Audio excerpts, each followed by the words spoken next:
ધાંગધ્રા ગ્રામ્ય વિસ્તારના મોટી માલવણ ખાતે કચ્છનું નાનું રણનો વિસ્તાર આવેલો છે, જે વિસ્તારમાં સોલાર પાવર પ્લાન્ટના નિર્માણ થવા જઈ રહ્યો છે. ત્યારે 200 મેગાવોલ્ટ સોલાર પ્લાન્ટ હોવાથી ઘુડખરને નુકસાન થઈ શકે તેવી શક્યતાઓ દેખાઈ રહી છે. ત્યારે ઘુડખરને રહેણાંક તેમજ ખોરાક માટે કોઈ તકલીફ ઊભી ના થાય તે માટે ધાંગધ્રા શહેરના સામાજિક મહિલા કાર્યકર દ્વારા ધાંગધ્રા ડેપ્યુટી કલેક્ટરને આવેદનપત્ર આપીને રજૂઆત કરવામાં આવી.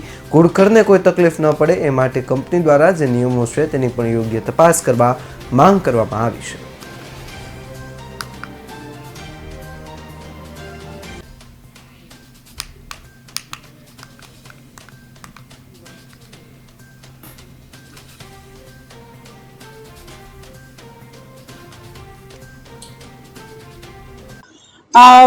મોટા જંગી રકમનું એક સોલાર પાવર પ્લાન્ટ જ્યારે આકાર લઈ રહ્યો છે ત્યારે એ સોલાર પ્લાન્ટની અંદર મને ખૂબ મોટા ભ્રષ્ટાચારની ગંધ આવી રહી છે. આની અંદર જે કોઈ જવાબદાર અધિકારીઓ છે એ પણ પોતે જાણે કે આમાં સંડોવાયેલા હોય એવી રીતે ઘુડખર પ્રાણીને જ્યારે આટલું બધું નુકસાન થઈ રહ્યું છે ત્યારે કોઈ પોતે પોતાનું મોં ખોલવા તૈયાર નથી.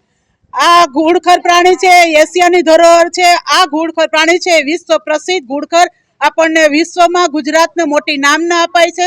માન્ય શ્રી નરેન્દ્રભાઈ મોદીએ પણ જ્યારે ઘુડખર પ્રાણીને વિશ્વમાં નામના અપાય છે ત્યારે આ ઘુડખર પ્રાણીને બચાવવા માટે સૌ જાગૃત જનતાઓને હું અપીલ કરું છું કે ઘુડખર એ આપણી ધરોહર છે. આપણી ધરોહરને બચાવવા માટે આપણે બહાર આવવું જોઈએ.